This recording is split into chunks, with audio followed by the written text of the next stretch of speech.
Hello and welcome. I'm joined today by Pat Sawyer and Neil Shenvi, the authors of Critical Dilemma, The Rise of Critical Theories and Social Justice Ideology, Implications for the Church and Society.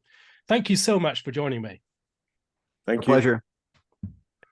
So, it's certainly apparent that critical theories of various types are making their ways into all sorts of fields of academia and all sorts of areas of society. How did you find your way going the other direction into critical theory? It was providential. So I am a theoretical chemist by training. I have a PhD in theoretical chemistry from Berkeley, and I wrote about apologetics since becoming a Christian in grad school. So my first book was about just basic Christian apologetics. How do we know God exists? How do we know the Bible's reliable? Things like that. But around 2016, I was finishing the first draft of my book, and I met Pat through a mutual friend. We talked apologetics for hours the first night we met. It was really fun friendship. But then he told me he was doing a PhD in critical theory, basically, in critical pedagogy and the critical tradition. And I was noticing at the time a change in our culture. It's around 2015, 2016, where there's a change in how we talked about race, class, gender, sexuality, and so forth. And when he described his research to me, I realized that he was studying the very ideas I was looking at even in the church. So that's how I got involved and began reading a lot of primary sources related to critical theory. And since then, we've been writing and speaking on this topic for it's like 8 years now, 7 years, long time. It's been a little bit of time now. Alastair, I was in the banking sector for about 20 years in terms of my work life. And I've been a Christian for about 30 years. And while I was in my career, God began to press me to get more into the arena of ideas, get more into direct ministry. I considered and prayed about and thought about whether God was leading me to the pastorate or to formal ministry, or if he was leading me to go to secular grad school, get some degrees, and then try to be salt and light in a secular institution. And through counsel and prayer, I concluded that he was leading me to grad school. So I retired from my bank life, and then I took a full-time job that I didn't have to think very much. And I went to grad school full-time, and I got a master's in communication studies and then a PhD in educational studies and cultural studies, which is in the critical tradition. And I partly chose that pathway because, number one, I wanted to get into a knowledge area that had some challenge to Christian epistemology. And so I could learn about that and then be salt and light in the context of that knowledge area. And then secondly, because there's things in the critical tradition that are concerned about justice issues that do overlap with biblical justice and concerns that I have as a believer. And so this put me into this pathway, and I wanted to teach. And so I got a secular master's and PhD so I could teach in a secular institution. And I'm a faculty member at a state school here in North Carolina. And I began to see some things happening in the church that were concerning to me. I began to see certain aspects of the church, certain Black friends and people of color contacts and relationships that I had that were believers, but they began to really think about their primary identity relative to their ethnic identity, relative to their Blackness per se. Now, they certainly theoretically said that Christ is my top identity, but it seemed functionally there was a shift in how they were comporting their identity. And then I began to see that in certain ministries, even ministries that claim some evangelical connection. I began to see a shift in those ministries from more spiritual concerns to temporal concerns and temporal alleviation of oppression. And this concerned me, and obviously ethnic identity is primary to critical social theory. And so I began to see these ideas start to penetrate the church. Neil and I, when we met, he saw some of those things in a more pronounced way than I did. In fact, I was a little bit incredulous at first, but then as we began to talk and I began to think more critically about this, no pun intended, I also started to become alarmed in some ways. And that led to, as Neil said, us having a connection around this topic and then doing some writing. And Neil's done quite a bit of speaking. I've done a little bit of that we've done some writing together. And we were at a conference in New Orleans that was an apologetics conference connected to one of the Southern Baptist seminaries there. This was 5 or 6 years ago. And when we were in the airport leaving, we thought, you know what, we might need to write a book on this topic. It doesn't seem to be going away. And then over the last several years, we kind of hoped maybe that the church would come around and get in a better place relative to some of these topics, but that has not happened. And so here we are with the book.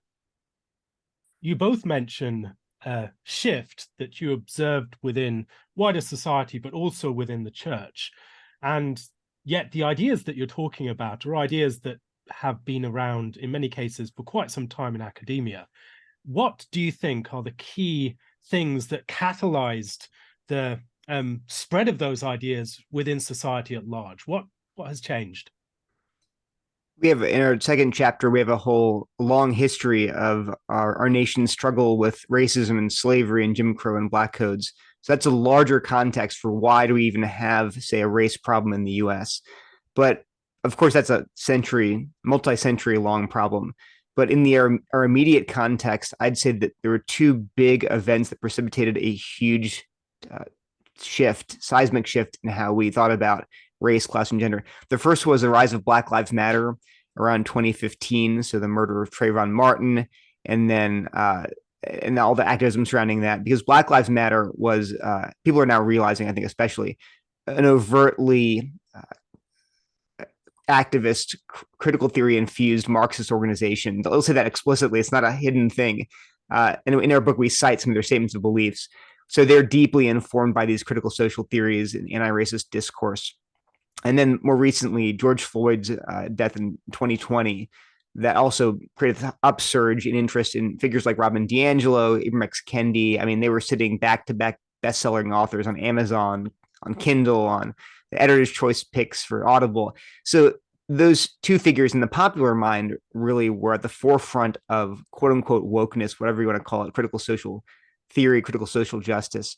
But they were really just channeling ideas that, as you said, have been around in academia for decades. But we're really seeing it entering the mainstream discourse, and it really has been a slow burn. I'd argue going back to even the 2000s, 2010, you're already seeing books showing up within Christian bookstores, Christian authors, evangelical authors, who are using terms like white fragility, white privilege, whiteness, concepts around gender and sexuality. They're being introduced into the church at a slow rate for decades, and then but it really did, I think, reach a breaking point in 2020. I would also add, Alastair, I completely echo what Neil has said. Another thing in addition to that is the reality of Trump and the reality of the Trump administration and his presidency. You know, Trump is on record saying statements against racism, but he had a hard time winning the mind of the public relative to the issue of racism. And he's certainly, at minimum, no matter where you may sit on the political aisle, he is certainly polarizing. And a number of people that are in the Black community or the Hispanic community, people of color, had a problem with his statements and how he carried himself.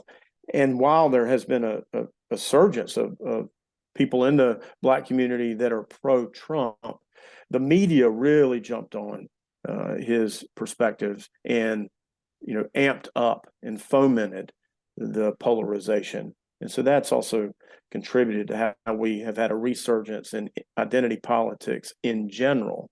And, you know, people like Robin DiAngelo are pro-identity politics. They say so plainly. She says so plainly in what she writes, and some other people like her. And in a sense, it was a perfect storm for these ideas to shift from the academy and get downstream into popular culture.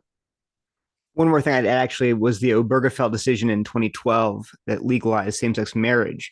And people, especially Christians, they think they can separate out race talk and, say, gender sexuality talk. But what we saw with Black Lives Matter was that activists who understand these theories understand they're inseparable within the theory. Like, you cannot separate out into separate buckets race and then class and then gender and sexuality. They're all intertwined. So Black Lives Matter was very overtly, explicitly pro-LGBTQ, pro-queer theory. pro-trans. It's on their website. So that, I think it's another one, maybe a third factor that advances conversation, the growth of transgender ideology and its infusion in society, culture, and education.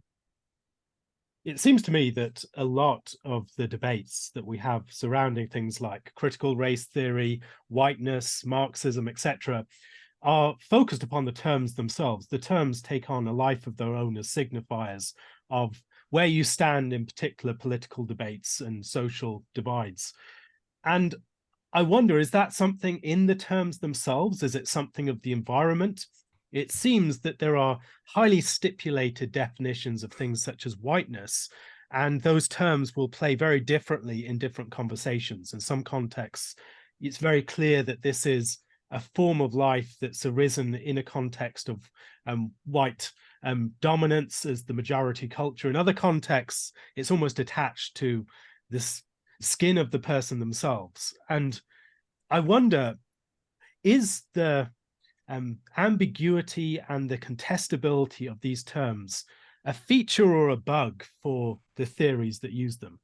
Oh, it's definitely a feature. So we have a section on the Mott and Bailey technique. So the Mott and Bailey idea of Mott and Bailey was identified by a philosopher named Nicholas Shackle decades ago in speaking about postmodern scholarship. So he noted that postmodern scholars will make some outrageous claim like words have no meaning. They'll say that, and then that's so, and then they'll. But when you say to them, "Wait a minute, that's nonsense," because you just spoke words, and you intended them to have meaning. So how can you say words have no meaning? Then they'll retreat to a more plausible position, like, "Well, I'm just saying that the actual sounds coming out of your mouth don't have inherent meaning. That's all I was saying." And you'll say, "Oh, okay." You'll wander away, and they'll go back reasserting, and words have no meaning. So they have what he described it as a Mott and Bailey. So a medieval castle design was the Mott and Bailey. What you had there was you had a bailey was a lower area with the town sort of city center. It was not well fortified, not easily defended, and you'd live there, you'd work there. The peasants would live there, and but when the populace was attacked by an invader, the people would retreat from that bailey area, the low-lying, indefensible area. They'd retreat to a motte, which was a raised sort of castle-like structure that was well defended and defensible. And what Shackle said was this is the strategy employed by postmodern scholars. They will make some outrageous claim, the Bailey, this crazy claim that's obviously false. But when you question them, they'll retreat, they'll pull back to the more modest claim, the Mott, and defend that. But then when you're done attacking, they'll go right back living in the Bailey. So that's happening a lot with words like whiteness. So you'll hear things like whiteness is wickedness. And to most people, the colloquial ear thinks that's horrid, terrible racism. Like whiteness isn't wickedness any more than blackness is wickedness or Asianness is wickedness. How could you say that? But when you press them, they'll say, well, see, I'm defining whiteness to mean this white power structure that's oppressive and imposes its values and everything. And it's all I don't mean people. I just mean this ideology that's actually really harmful. And you're like, oh, okay, you're not talking about people? And no, not at all. But then they'll go right back to speaking as if all whites participate in whiteness. So there's equivocation there. It's very intentional. And there's a lot of language like that where it's used two different ways and people bounce back and forth between these two different definitions.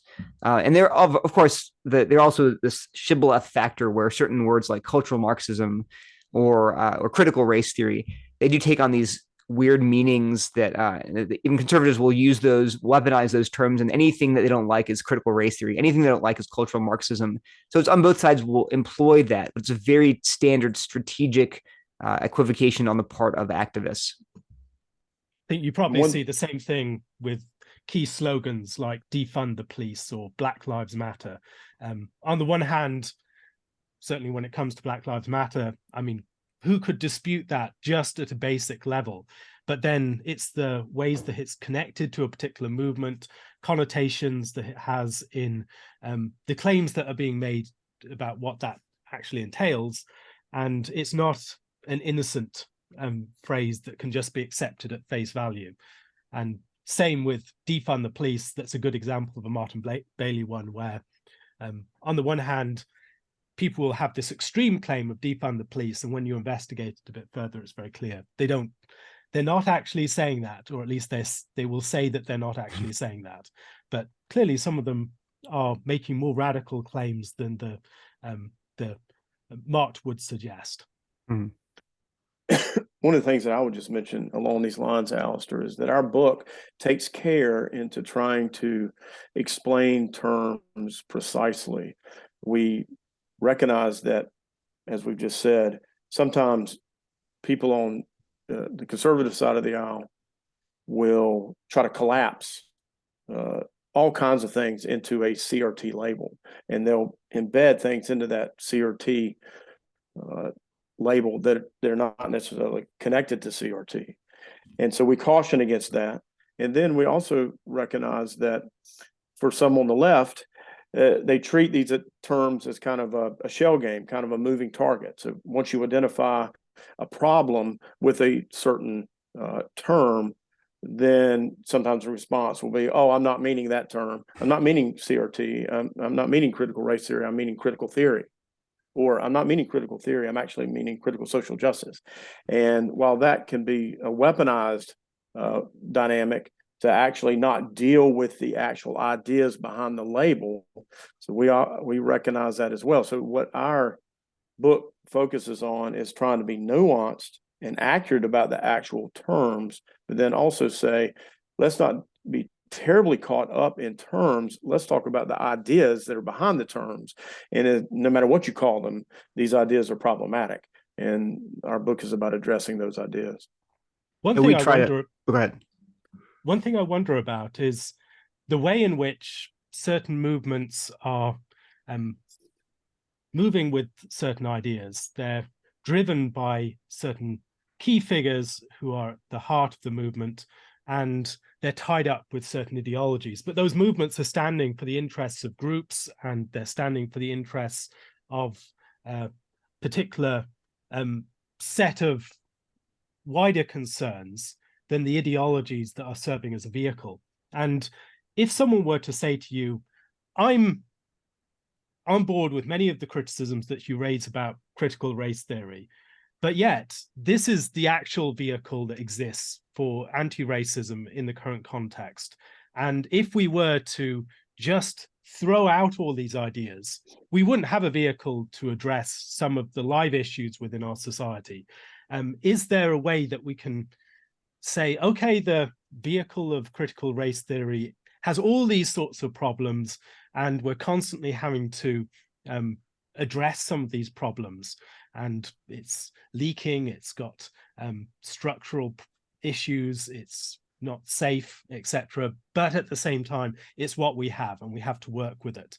Is there a way to criticize the movement while not evacuating the energy from the actual anti-racist movement within society?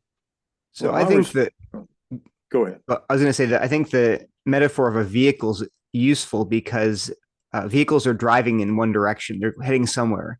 So you just say, well, I realize the vehicle has problems, but at least it's the only vehicle we have. I'd say, okay, but where is it pointing?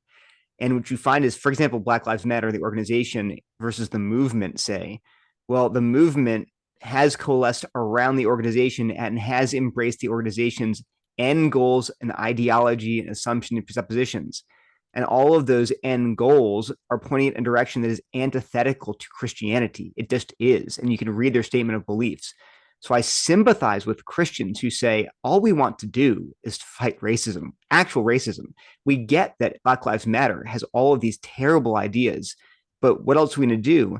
And I would sympathize, but I'd say, but you can't get on board with that. On the right, there are plenty of groups on the right that are trying to build power and get popularity that have tons of terrible ideas associated with them. But we rightly say to Christians, we get that you support some of their goals, but they're heading in the wrong direction. You can't get on board with them as a Christian. And I would be fully behind. There are groups that we support, that we appreciate. Like Dr. George Yancey, who we quote extensively. He's a Black evangelical sociologist at Baylor, who's doing work on collaborative conversations and racial dialogue. Monique Dusson and Krista Bontrager at the Center for Biblical Unity, who have curricula on racial unity within the church. They're with evangelical Christians. So if you look for them, there are people out there, organizations out there that are trying to address these same issues from a biblical perspective. So I would find those, but I do not think we can compromise our core convictions for the sake of political power and expediency. And I would also mention that at what cost, if we choose the pathway of a deficient solution and one that is strongly diseased and problematic, what are the other byproducts of that that will be deleterious to our society?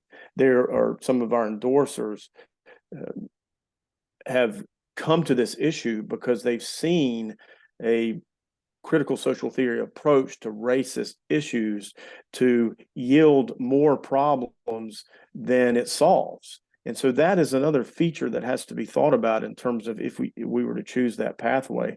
And then also, as Neil has alluded to, we make the point that there are better biblical solutions and biblical answers and Christian answers to these societal problems, and that we don't need critical race theory to address these issues because Christian epistemology addresses all these issues and how to think rightly about these issues.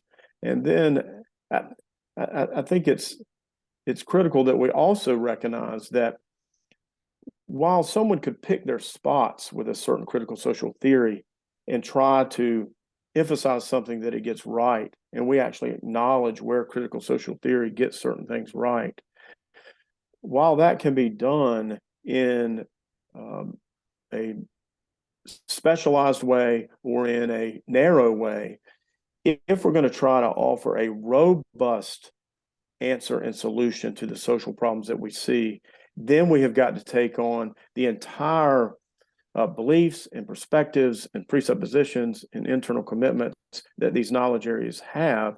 And then we have to work in keeping with the rules and regulations, essentially, of those knowledge areas, how to think about power, for instance, how to think about addressing the social ills that are before us. And when we do that, now we run strongly afoul of biblical Christianity, and we will not be able to actually implement critical social theory in a robust way if we're going to stay committed to biblical epistemology. When you talk about the Martin Bailey maneuver and other things like that, it seems to me some of these things are occurring on a movement level as well. So you have a lot of people on the ground who are supporting these movements who are very much within the mot. They're not holding the really extreme claims. They are holding something that's a lot more focused, a lot more of a modest claim.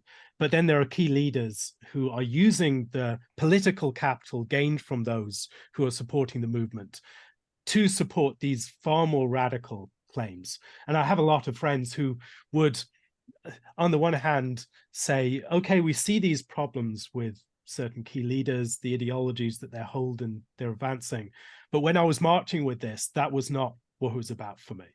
It was about addressing this specific injustice and saying that we need to reform the police or certain measures need to be taken. And some of those measures which have been taken, we can see as positive. It's positive that there's a lot more ability to hold police accountable for injustices in the legal system than there was a few years back, or that there are cameras now that will capture certain of these disputed situations. But on the other hand, the way in which that political capital has been used, I think, is increasingly people are realizing this is not actually what we were marching for. What these leaders are doing with our political capital, there's a sense of there's a grift here with Ibram Kendi's movement over the last few months, the way that that's really collapsed. And then also with last few days, even seeing the ways in which really extreme claims that are extreme in the sense of to the point of genocidal, those sorts of claims are being advanced using the ideology and the theories that were purported to be making these far more modest political movements. And so it seems to me that maybe analysis of these movements in terms of Martin Bailey, in terms of their base and the leaders and what they're doing with that political capital can sometimes be in order. Of course, there are extremists in the base too. Yeah, I do think that's a good point that most people live in the mott, so to speak, in the defensible claim, the claim that's easier to defend. But there are people in the Bailey still continuing to make those extreme claims, and then they're also getting all the attention. And when the media amplifies those voices, then we start to see a shift, so to speak, a paradigm shift in culture in keeping with movement towards those more extreme claims. So that is a good way to think about it. Yeah, I would actually add that we have to remember there's intercourse between the Mott and the Bailey. So yeah, the average Christian, say 3 years ago, you say, "Are you anti-racist?" They'd say, "Ah, yeah, of course. Am I pro-racist? Of course, I'm anti-racist. We're all anti-racist." But then there are the actual anti-racist leaders like D'Angelo and Kendi who are saying, and Black Lives Matter organization and all these other scholars who we quote extensively in our book, who define anti-racism, say, to include total acceptance of LGBTQ, transgenders, and all that stuff. They will say, Kendi says outright, you cannot be homophobic and be anti-racist. You cannot be transphobic. You have to embrace feminism, anti-class, anti-capitalist policies to be anti-racist. So the problem is that at first the Christians saying, well, yeah, I'm anti-racist. Of course I am. Why wouldn't I be? But then over the course of months and years, they are slowly sucked in the whole way of thinking. So now they begin in the Mott maybe, but they're actually taking vacations to the Bailey more and more and more, and eventually they find themselves there. And we've seen that with a number of figures in the evangelical church where they began really in a pretty biblical place, but in, say, 5 years, they've gone radically to the left and even apostatized. One area I'd be interested to hear your thoughts on. You talk about the way that these ideas have made their way into broader culture and into the church. It seems to me that the role played by social media and the rise of the internet really is crucial. Catherine D has spoken about the way that Tumblr and other online contexts have served as agents of radicalization. And part of this is a sort of identity politics that arises in a context where we're constantly constructing representations of our identity online and trying to relate to other people through those representations and finding common signifiers around which we can gather, which are provided by the ideologies. And it seems to me beyond that, we also have a certain movement within corporations. When you see a progress flag, for instance, it's very clearly, this is not something that you're seeing in your local barber for the most part, or in the local butcher. This is something that tends to be associated with big international corporations. And there is a certain, to use some critical theory against these things, it does seem that there are vested economic interests within these things that are not on the surface. What we're seeing on the surface, with all the emphasis upon this bringing together of all these marginalized groups, can actually serve the interests of those who would be their patrons and upon whom they can become dependent.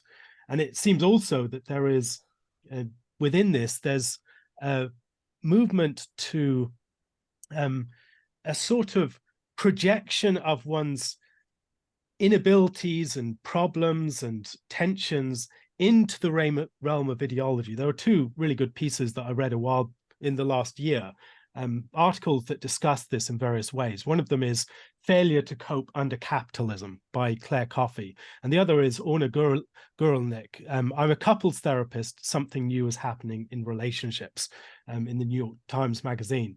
Both of them talking about the way that people, when they're experiencing struggles that are of a personal nature, they're struggling to live as adults, to get by, to make a living, to manage tensions within their relationships or families, they will increasingly project that into the realm of ideology, and it becomes metabolized in the categories provided by these critical theories. And so it seems to me that without some sense of the role played by social media and the new relationship within which we stand to these ideologies and to each other within that realm, it's difficult to understand exactly how they've captured so much social power and interest. There's a lot there. I do think we have to try to understand why these ideas are so attractive to people today. Because on the surface, a lot of conservatives look from the outside and say, you're all at each other's throats all the time. You're canceling each other. You can't speak. You're always being shut down or silenced by someone with more oppression score than you, a higher oppression score than you. Why was it attractive? But I think you're right so we have to understand people's motivations. So actually in chapter 13, I think we have a list of the spiritual, moral, psychological, sociological factors that drive people into the arms of critical social theory. And I think you can name some of them right there. I would agree that critical theory, we approach these ideas in terms of, we can think about them, I think rightfully, as a kind of worldview, a way of dealing with what's our biggest problem in life, what's the solution. And the difference between, say, Christianity and this contemporary critical theory worldview, one of them revolves around what's your main problem. And for Christianity, the main problem is that we're sinners in the face of a holy God, that we stand condemned by our sin, and that the solution then is to throw yourself on God's mercy in Christ. But for the critical social theorist, the problem is external to you. It's people are oppressing you. You're part of these systems outside of you that you can't control. So rather than looking for a solution from God's mercy, you look for a solution through politics. And it's appealing because you can cast yourself as a victim of these forces rather than a perpetrator. And I don't want to get too much into the victimology stuff, but it is true that we human beings, forget whether, the victimology thing, we're always looking for fig leaves. We're trying to cover up our shame and guilt. And I think that critical social theory merely provides one very effective and popular fig leaf to blame all of our sin and moral failings on the system, rather than having to repent and say, actually, the problem is me. To quote Gen Z, Taylor Swift, right? I'm the problem, it's me. We're being called to do that as Christians. And again, I'm not denying that there is oppression, there is actual injustice, but I'm saying that if you short circuit repentance, you have an easy way to feel better than other people and to feel like you're on the right side of history. You're clean, you're good, you're not one of those bigots. That's definitely a motivation for adopting these theories.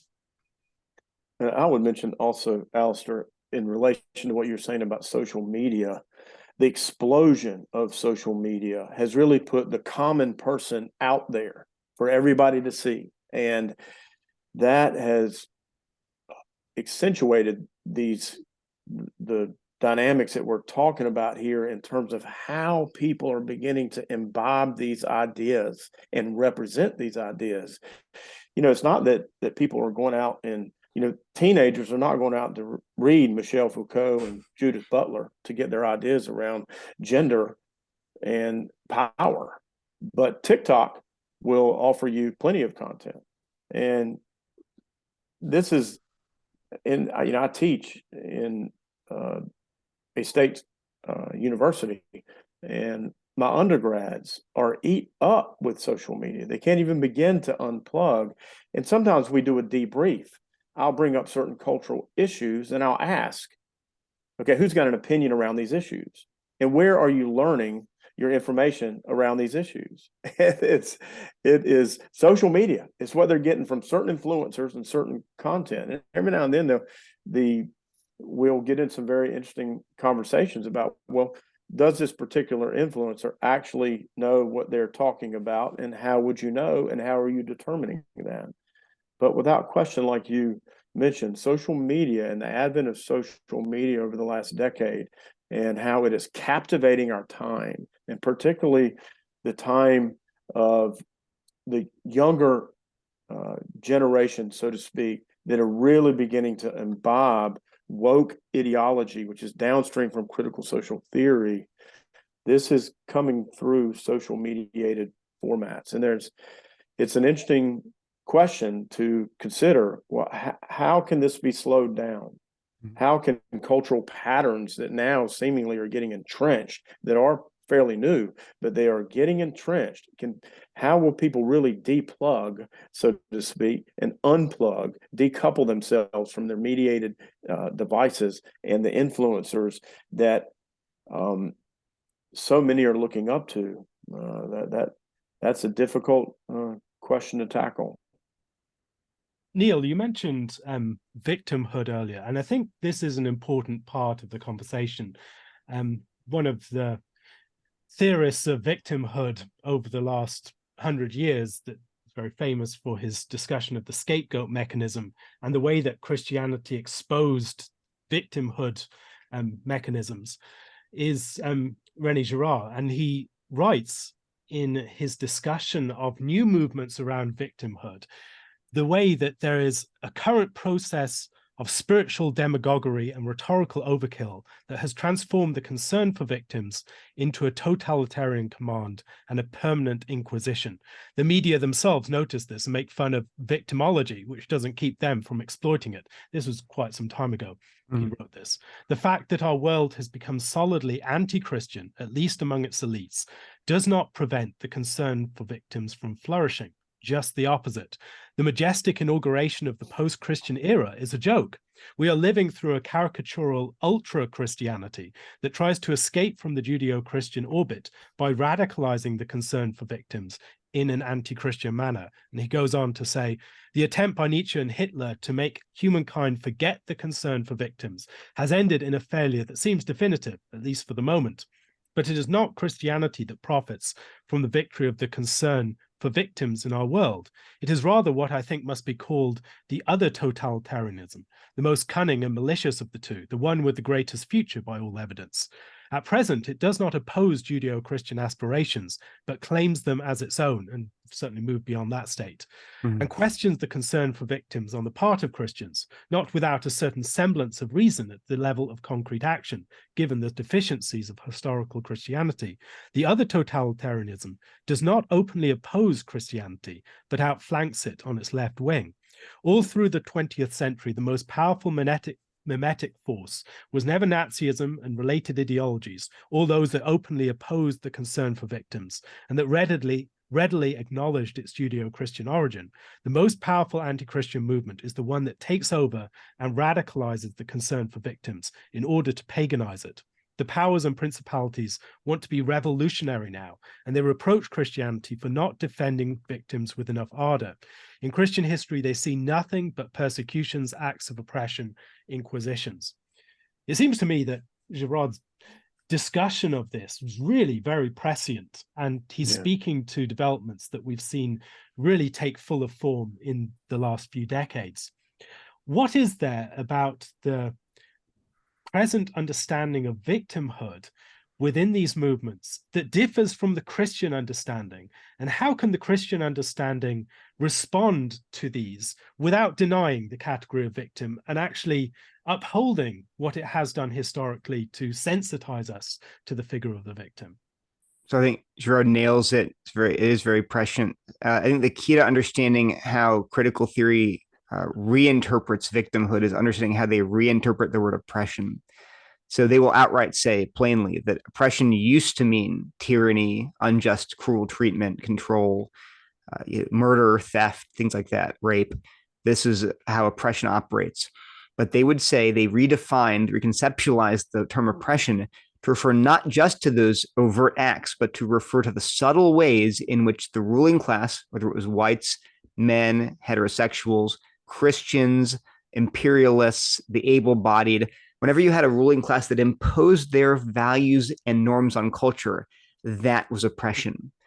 This is how you get the idea today that's very common that anyone who is a minority group, more minoritized group, is oppressed by these norms. So, for example, the gender binary queer theory would say is itself oppressive. It is a heterosexual construct that a bunch of straight white men imposed on society, and therefore anyone who's outside of the gender binary, in their own experience at least, that they are oppressed. It's how you get the idea that a radical feminist idea that would say that we live in a patriarchy that imposed patriarchal values on culture, and therefore women are oppressed by even by claiming there are any differences between male and female. That's an oppressive idea, and that there should be complete gender equality, sex equality across the board. Well, so all these critical social theories have redefined the word oppression, and therefore are skeptical of all norms and all values. They see all of these norms and values as mere expressions of power and arbitrary conventions of the ruling class as a way to justify their own power and privilege. Well, right off the bat, we have a problem, because absolutely some norms and values are mere social constructs They are indeed created to benefit the ruling class. That's, I mean, obviously, like, Jim Crow. There's the social structure of Jim Crow, and the deference that people of color had to pay to whites was taken for granted as normal and neutral and rational, even God ordained. And yet we know now, like in retrospect, no, it's totally unbiblical. But we have to affirm as Christians that there are indeed a set of norms and values that are objective because they are God's norms and values. So we can't just right off the bat say that any kind of norms or values are necessarily oppressive. They should be treated with skepticism and cynicism because God's given us a set of, and written into our hearts and written into nature, norms and values that are His and that are good and just. So simple example would be the gender binary is not oppressive, it is a fact of nature. It is a feature of reality. And to uphold the gender binary is to live in light of God's creation. So the problem is that because we've even unconsciously redefined the word oppression, we now have classes of people who can claim to be victims, but they're actually victims of what? Well, of reality, in a sense. They're victims of living in God's universe. And then we find ourselves fighting against God's reality and against God's rules and norms and values. So we have to identify that first step in redefining oppression, which then redefines what victimhood means. And we have to go back and say, no, we have to hold ourselves to God's authority and God's standard. And of course, we can have compassion on everyone. We can love everyone. We can't label you a victim because you're rebelling against God. You're not a victim for that. You're actually an offender. And then we also see the reality of totalitarianism connected to victimhood power. Today, if someone's triggered in any way, if someone's dealing with trauma in any way, everybody stops. Everybody makes sure that that person or that group is catered to. And that is power. And we also see that the intersectional identity markers that put someone in an oppressed status, relative to gender and sexuality and race and class.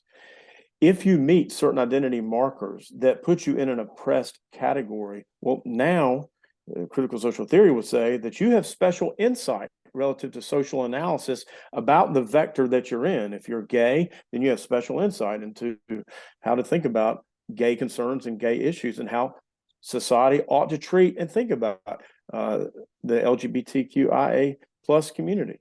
And so there's a social power and a cultural capital that comes with that victimhood status connected to those oppressed intersectional identities. And you see that power being manifested in various local hegemonic situations. Like, for instance, you can be in certain parts of the secular academy, and if you are a older white Christian male, conservative politically, well, you're not someone that is in the place of power in that context. You're actually not part of the prevailing hegemonic dominant status quo that is dictating terms in that context. And so there's a power that comes with these intersectional categories that are slated towards oppression and victimhood. And there's a totalitarian element to that. And that is getting more and more pronounced in the context of businesses, in the context of educational spaces and institutions, in the context of civic dynamics within a certain community or city. We see those people that are part of those groups that are connected to victimhood. Now they are in a position of power in terms of dictating terms in those environments. And so what you read was quite prescient, no doubt. In fact, that was the word I was thinking about before you finished. And in fact, before we get out of here, I'd love for you to send us a link to that article, in fact. I wonder also whether this understanding of victimhood leads to a sort of abdication of the responsibilities that come with moral agency. If you are a victim, then what you do is determined by the parties that have acted upon you. And I think we've seen this in the last few days with the situation in Israel, that we can talk about all the injustices that genuinely exist in Gaza, but the idea that Hamas has been justified in extreme acts of violence against civilians and targeting civilians is seen to follow for many from the fact that they are victims, or at the very least, the fact that they have acted against victims is not something for which they are responsible. They are acting purely out of the fact that they have been victimized.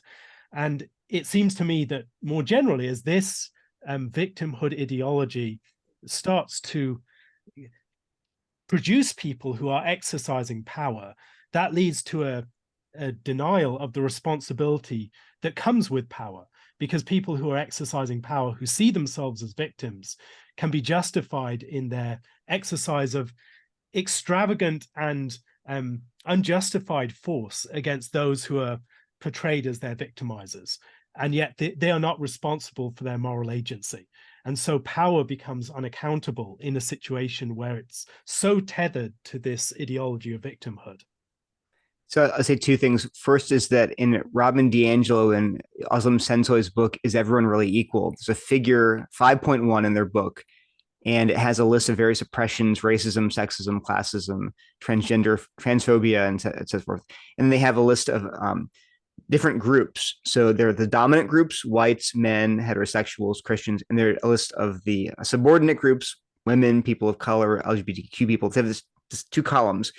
The synonym they have for dominant group, the synonym they have for oppressed group or subordinate group is the target group. They're targeted by these oppressions, right?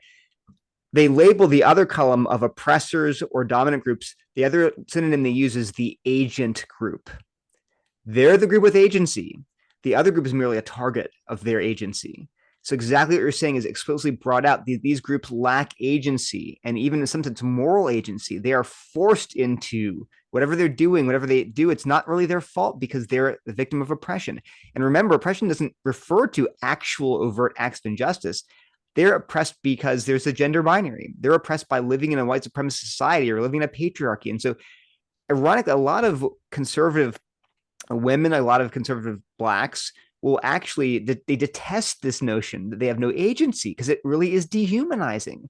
And as Christians, we also know that we have moral agency whether we want it or not. You cannot pass the buck. This is what, Adam and Eve did in the garden. It wasn't my fault. It was the serpent. It wasn't my fault. It was the woman that you put here. So we see this tendency to abdicate and say we wash our hands. We were made to do it. And that is deeply wrong. And that's so I'd say that, first of all, as Christians, we have to reject the idea that anybody is not accountable as a moral agent merely because of their social location. Every one of us will stand before God and give an account. Number two, though, I want to say what we're articulating right now would be extremely offensive and triggering to people that have imbibed critical social justice, because they believe one of their core ideas is that the ruling class, whether it's whites or men or heterosexuals or Christians, they will come up with excuses that justify their power. So this whole discourse on moral agency and moral accountability that we're having, they will say, there you go. This is exactly how white people and how men and how Christians and how they claim to be appealing to the Bible and talking about how, well, the Bible says we're all moral agents. That's their excuse for ignoring the reality of injustice and how they're depriving us of our agency. It's really insidious, because even the discussion of, hey, wait a minute, the Bible does actually hold us all accountable, doesn't it? Let's say you would say that because you're a straight white male Christian. There's no getting out of that. You've cut off all accountability, even from the Bible, because all of it will be seen as this power play to justify our dominance. On that front, one thing that really struck me recently was going around the gift store in the Civil Rights Museum in Birmingham, Alabama. The Civil Rights Museum is a place people must visit. It's an amazing display of the history of the civil rights movement. But there is a striking and jarring disconnect between the earlier movement of civil rights, which sought to accentuate and foreground Black responsible moral agency and the ability of particularly Black male leaders who were presenting themselves as moral agents over against forces that were not self-controlled and were striking out at them, and in the process discrediting themselves as those who claimed to be exercising authority in society. And that shift from that symbolic emphasis upon Black agency, responsibility, power exercised through this accentuation of the abilities of the community and training in actual control of themselves and acting in a coordinated fashion, to a vision that's focused upon the Black trans woman. And that was very much seen in the gift store, where that sort of figure, where it was a figure of abjection, of extreme victimhood, and not responsibility, but claim against those who are agencies, the agents who are the ones targeting. It seems that there has been a shift within the movement against racism that has entailed this emphasis upon victimhood, rather than a recognition there has been extreme injustice. And in the face of that extreme injustice, we must assert our agency, and we must recover the agency that has been denied to us as human beings made in the image of God. And we must also expose the way that those who are exercising oppressive power against us actually do not have true agency.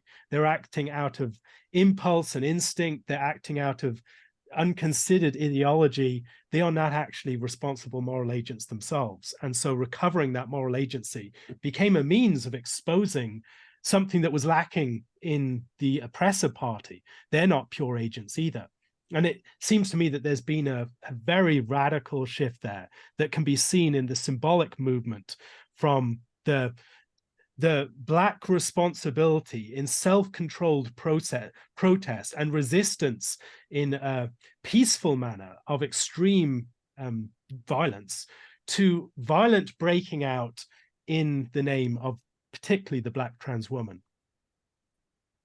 Yeah, I think you're certainly onto something there. I would also take it a little bit further. It's not just that one is not now morally responsible, but one is morally justified in a sense with this response because of the past issues that have taken place, and also relative to how we've shifted how we're thinking about oppression and how we're thinking about white supremacy, for instance.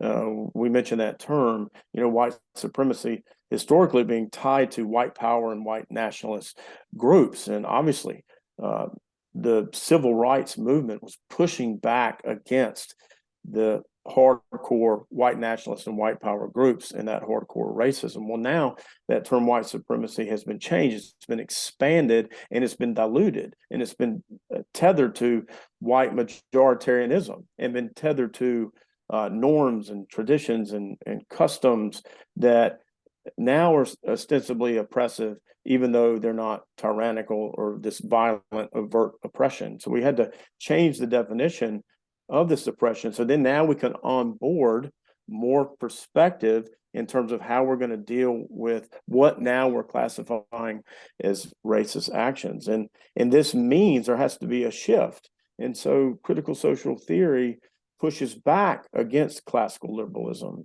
Critical social theory pushes back against the civil rights movement in certain ways. And you're right, this is a shift. Now, obviously, there's still people that are part of the Black community that are holding on to historic civil rights perspective, no doubt. But woke ideology, downstream from critical social theory, now is about an aggressive identity politics that has altered how we're thinking about oppression and victimhood. So now, whereas Martin Luther King Jr. would be pro, for instance, traditional marriage and be for marriage between one man and one woman, well, now that's considered to be an oppressive, heteronormative perspective. And so when we alter how we're thinking about oppression, now we have to alter how we fight against it. And we're going to have to, if we're taking the approach of critical social theory, in a real sense, we're going to have to discard the methods connected to the historic civil rights movement and the classical liberalism, because now we're dealing with a different species of a thing, and that those methods now are not applicable. There has seemed to be, and we've discussed this in various ways at points in this conversation, a sort of coalition of the margins that has developed around critical theories, where you have an assembly of different positions. I think particularly in the LGBTQ, etc. Group, there's been a bringing together of many different interest groups within minority and marginalized categories. And there's a coalescence of all of their interests and an emphasis upon all standing together. And so you can't support one movement without supporting them all. To what extent is that baked into the theories? To what extent is it a matter of political praxis that could be abandoned without thoroughly jettisoning the theories? It is absolutely explicitly baked into the theories. So my favorite reference for critical race theory, for example, is Words That Wound. It's an anthology published in 1993, co-edited by Kimberly Crenshaw, Richard Delgado, Mari Matsuda, and Charles Lawrence. These are 4 co-founders of critical race theory, writing 4 years after its first official founding. And they have 6 core defining elements, they call them, of critical race theory. And number 6 says that critical race theory views racism, sexism, and heterosexism as these interlocking systems of oppression, and that critical race theory is part of this broader movement to liberate all people and to tear down all social hierarchies through, in their words, quote, massive social transformation, end quote. So you can read, and it's throughout the literature. It goes from 1989 to 2023. It's suffused literature. So this idea, this very naive idea, which unfortunately has become prominent among some evangelicals, that we can only apply critical race theory to race.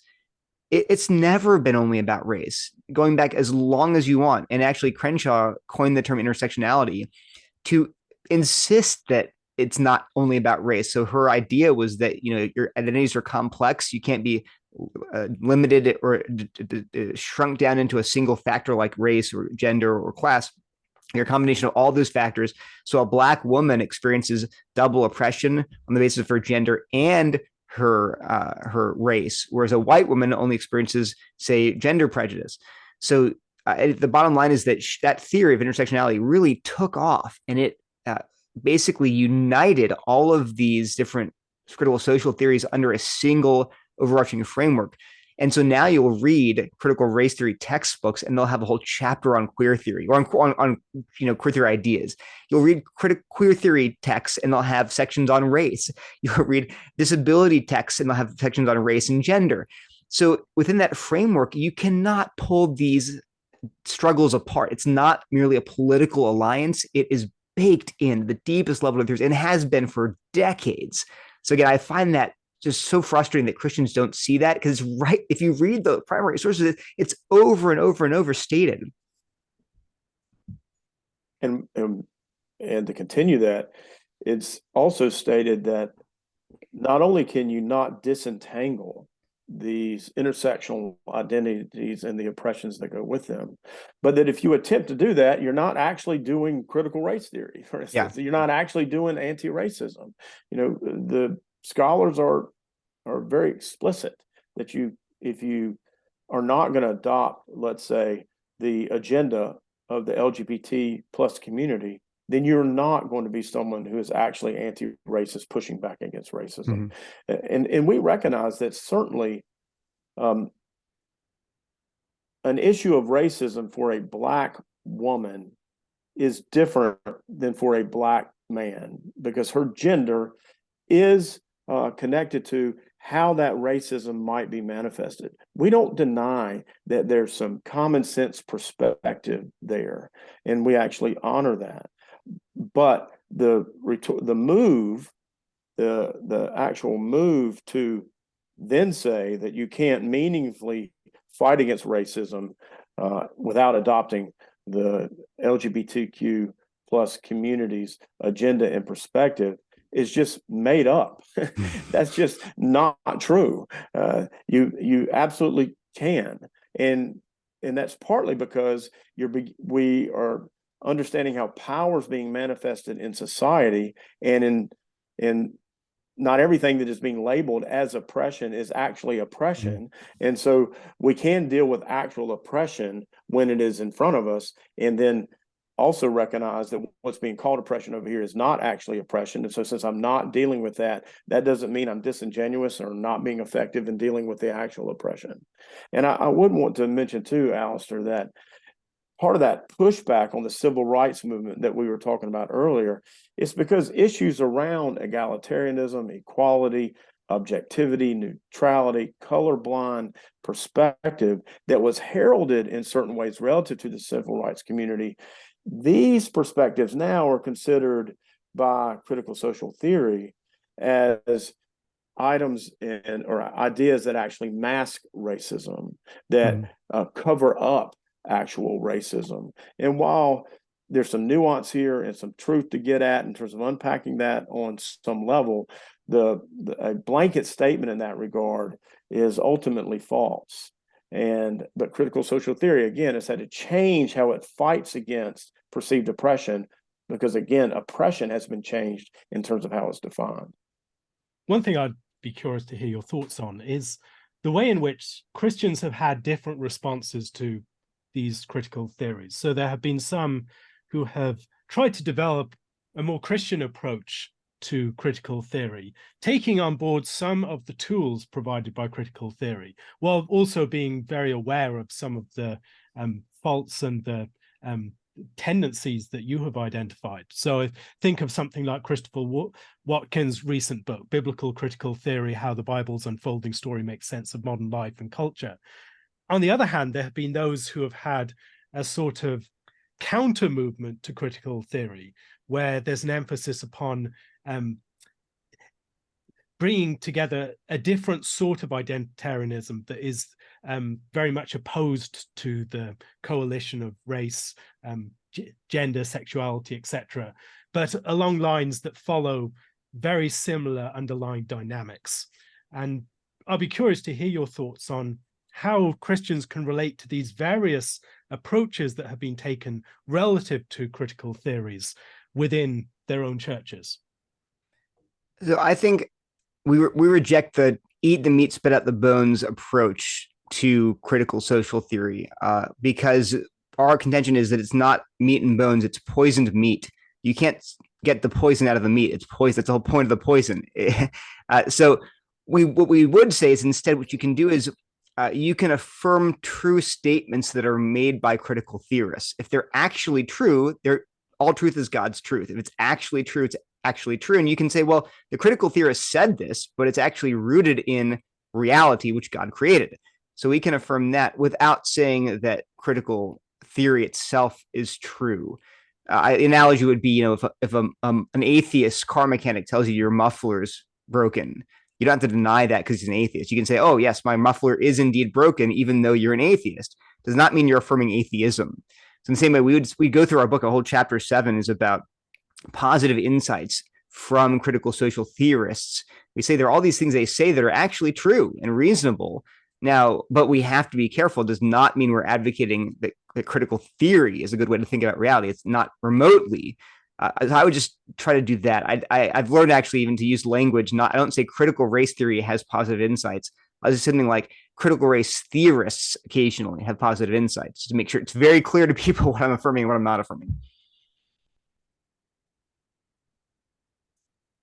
I also wonder, in many of these movements, it seems that there are deeper spiritual issues around guilt that are at play.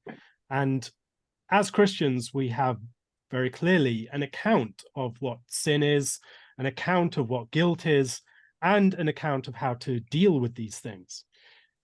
How can Christians speak to the reality of guilt, whether so-called communal guilt or individual guilt, of things like complicity, of things like truth-telling about past sins and crimes?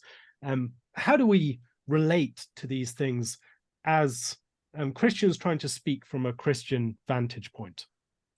Yeah, that's an important question, Alastair.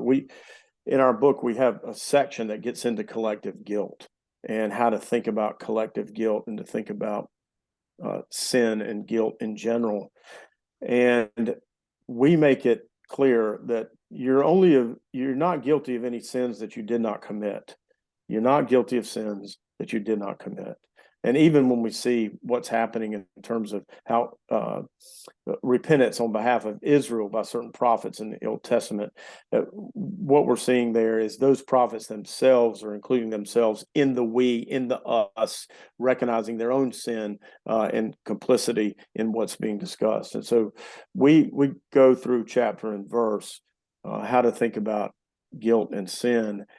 And while we are strong that, again, you're only guilty of sins that you have actually committed, this doesn't mean that you can't think about, say, the issue of reparations and whether a country like the United States, for most of its existence, has had some strong oppression relative to slavery and Jim Crow for a certain group, a certain constituency.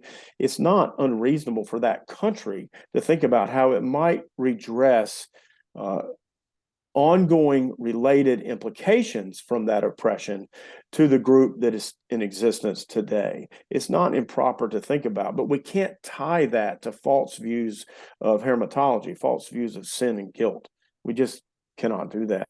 And then also we see that sometimes people will conflate restitution with reparations. And restitution biblically is if I defraud someone of something, then I need to pay them back. And because I did it in real time, when we think of, for instance, the account with Zacchaeus. But that has nothing to do with something that I might do now that has to do with an offense that took place with someone else 150 years ago. So we're talking about two things that are mutually exclusive from each other, and we have to be careful not to conflate those things. We also would say that if there are institutions that historically have been very sinful in terms of how they have acted in certain capacities, like the Southern Baptist Convention, for instance, it is entirely proper for the group now of the Southern Baptist Convention and those leaders to say, hey, historically, we did X, Y, Z, and that was egregious and wrong. And our organization laments that, and we are not going to be about that going forward. I think Neil and I think strongly that those things are important to do those things without question.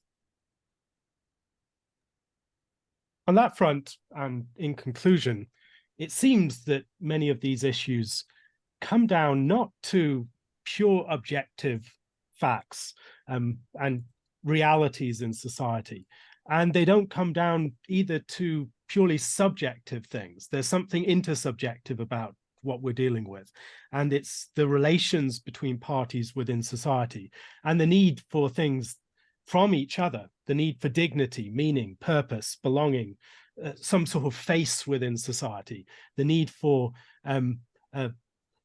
freedom from a sense of being burdened by stigma, the need for a story, the need for recognition and agency and honor and a place. As Christians, often if we're framing these things in terms of guilt and other categories like that, we might find we're limited in what we can say. And you've already spoken to some of these things, Pat, in talking about the categories that we have that might be more effective and Christian in speaking to some of these concerns than the ones that are typically used.